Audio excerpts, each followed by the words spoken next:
Olá, educandos e educandas da EJA do ciclo 1. Como vocês estão? Bom, como sempre, eu espero que a maioria de vocês já tenham tomado a primeira dose da vacina, né, contra a Covid-19.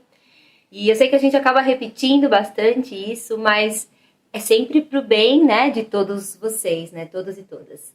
E mais importante é que vocês não esqueçam, se tomaram a primeira dose, a data para tomar a segunda dose, que é muito importante.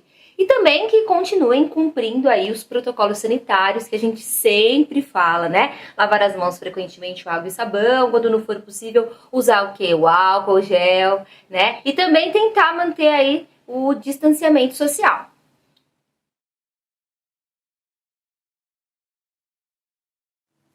Vocês estão lembrados que no nosso último programa nós falamos sobre direitos? Aliás, a gente está falando aí em alguns programas, né? Então a gente vai recordar o artigo 1º da Declaração Universal dos Direitos Humanos. Vou colocar escritinho aí para vocês, tá? Ó. O artigo 1º, todos os seres humanos nascem livres e iguais em dignidade e em direitos. Dotados de razão e de consciência, devem agir uns para com os outros em espírito de fraternidade. Vocês devem ter acompanhado aí nos noticiários, né, essa questão de Cabul, que é a capital do Afeganistão, né, vocês devem ter acompanhado aí as notícias. Infelizmente, então, no dia 16 de agosto agora, de 2021, um dia depois da tomada do poder aí de Cabul, nós vimos em todos os jornais sendo divulgado para o mundo todo uma situação aí que coloca em risco exatamente o que a gente tem falado, que é a garantia desse primeiro artigo da declaração, né, que a gente tem falado, bem como dos demais artigos, claro, né, porque com a tomada do poder lá no Afeganistão pelo Talibã, as pessoas tiveram seus direitos desrespeitados, e aí a gente coloca principalmente as mulheres. Então vamos conhecer e falar um pouquinho dessa história. Vocês sabem onde fica o Afeganistão? Bom, é um país que fica bastante distante do nosso país, né, do Brasil. Mas quando qualquer país quebra o tratado que deu origem à Declaração Universal dos Direitos Humanos, isso acaba refletindo no mundo inteiro. Não é? Porque foi muito difícil essa conquista, né, que gerou esse tratado entre os países. Então, qualquer retrocesso, ou seja, passos para trás que a gente dá, né, sempre é muito negativo para o mundo todo. Então, eu trouxe para vocês aí, para vocês verem aí o mapa mundi, eu tô mostrando, né, onde fica localizado, tá em destaque aí onde está o Brasil e onde fica localizado o Afeganistão. Epa, peraí! Olha, esse mapa mundi tá num formato, né, que parece um tipo de gênero que a gente já estudou. Vocês estão lembrados? Acho que tá lembrando o quê, gente? O poema concreto. Mas esse mapa aí foi feito a partir de uma ferramenta tecnológica chamada Padlet. Legal, né? Bom, esse mapa aí, ele é formado pelos nomes dos países, vocês estão vendo?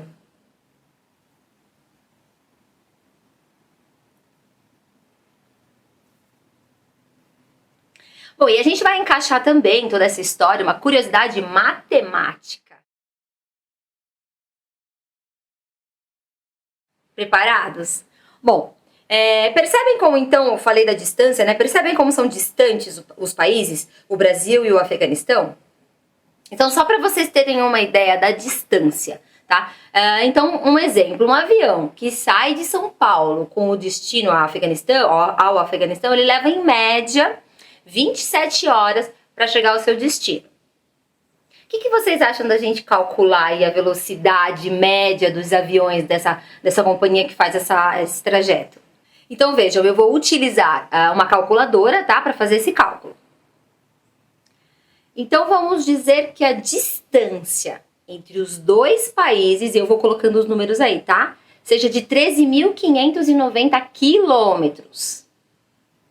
Então, a gente faz essa conta, 13.590 dividido por 27, que é o número de horas, né? Deu igual a 503.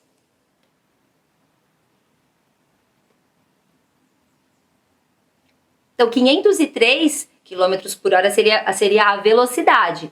Vocês perceberam que a gente utilizou a divisão para esse cálculo E sendo assim, a velocidade média dos aviões, né, que fazem esse trajeto aí, é de 503 quilômetros por hora. Ah, então, e para fazer essa conta, vocês também podem usar o celular. Vocês sabem que o celular tem a calculadora, né? Se vocês preferirem, vocês podem também fazer o cálculo no caderno. E se precisar de ajuda, peça aí ao professor, a professora de vocês, ou para alguém da convivência de vocês aí em casa, né? E que tal descobrir também, a partir dessa conta, a velocidade média do meio de transporte, por exemplo, que você utiliza para ir para a escola ou para ir para o trabalho? Legal, né?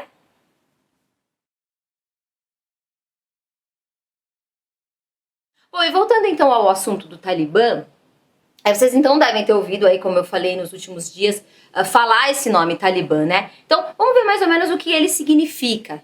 O Talibã, então, é um grupo terrorista que surgiu no começo dos anos 1980 e por quase 3 décadas liderou parte do país, né? Até a sua queda em 2001 e agora, 20 anos depois, retomou o poder, o que causou muita insegurança para todos e todas, né? Porque na sua última gestão houve perseguição religiosa, restrição a direitos individuais, restrição a mulheres, né, principalmente, e aos seus direitos. As mulheres também tiveram, por exemplo, que voltar a ter o corpo todo coberto. Em relação ao artigo 1º da Declaração Universal dos Direitos Humanos, que eu coloquei aí para vocês, é uma violação ao que se refere àquela parte que diz iguais em dignidade e direitos.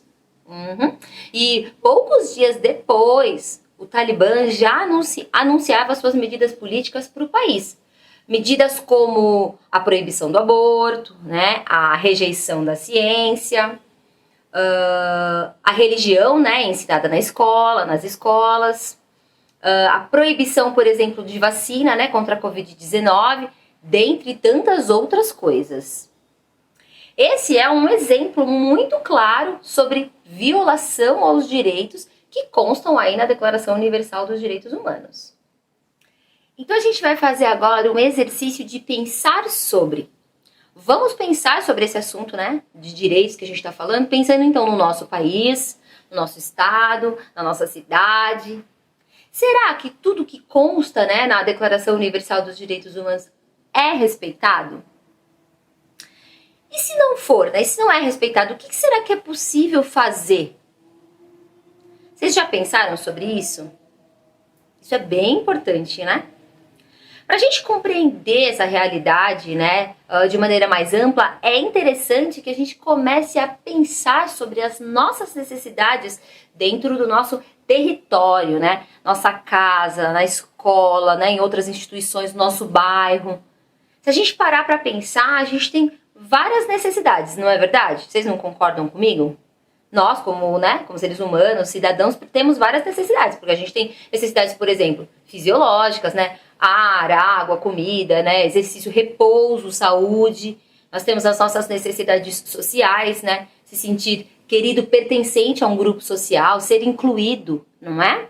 A gente tem necessidades de segurança, habitação, estabilidade, segurança pública, né? A gente tem necessidade de autoestima e reconhecimento. Autorrealização, né? Também é uma realidade nossa, a autonomia, o desenvolvimento, né? A criatividade. Então, o que é importante? A gente pensar no entorno onde a gente mora, para a gente ter uma noção disso, né? Por exemplo, tem saneamento básico aí no entorno de vocês? Luz nas vias públicas? Gatos, né? Na rede elétrica, como a gente já falou sobre isso em programas passados, ou na rede de água? Vocês têm segurança? Vocês sentem segurança, né? Vocês sentem seguros aí no entorno de vocês?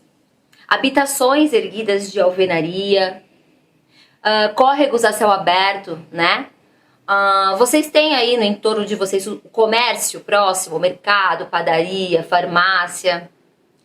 E as ruas são asfaltadas? No entorno de vocês tem escolas, UBSs. Bom, a gente pode pensar em outras coisas também, né? Acabei falando bastante coisa. O que tem aí ao entorno de vocês? Está adequado, né, ao local e funciona bem? Ó, pensar nisso já é um começo. Então, se você acha que não está correto, pense o que você pode fazer para ajudar a melhorar o que não está funcionando, né? Afinal, temos direitos e deveres, vocês se lembram, né? Eu espero que a nossa conversa de hoje tenha sido bem proveitosa, né? E que vocês tenham aí refletido bastante, que vocês possam aí refletir sobre os direitos e deveres de cada um de nós. Isso é imprescindível a todo momento da vida da gente. Pensar nos direitos e nos deveres, tá? Bom, agora é a vez de vocês. Estão preparados para a nossa proposta de atividade, para o nosso desafio do dia? Então vamos lá. Então a ideia é que depois de refletir, vocês pesquisem e investiguem nas comunidades aí, nos bairros, né? Quais são os problemas que são apresentados e que vocês acham que há uma solução que não depende, né, somente aí de moradores e moradoras, mas sim de uma ajuda das autoridades competentes e juntamente sempre, claro, com moradores e moradoras também, tá? Então, a ideia é que vocês, então, façam uma lista dessas necessidades, desses problemas e pensem também de que forma podem ser encaminhadas para quem possa solucionar, né, esses problemas. Encaminhe a sua lista para que a gente possa compartilhar, né, esses problemas, né, em um painel. Vocês podem anexar a esse registro imagens e vídeos para fazer aí uma ilustração, se vocês também acharem que vai ser legal. Sempre é legal, né? Não deixem de nos enviar pelo e-mail que eu tô colocando aí, ejaguarulhos.doep@gmail.com, ou usando a hashtag Saberes em Casa, tá bom? Mais um programa está chegando ao fim. Espero que vocês tenham gostado aí do assunto de hoje. E não se esqueçam, cuidem-se. Até o próximo programa. Tchau, tchau.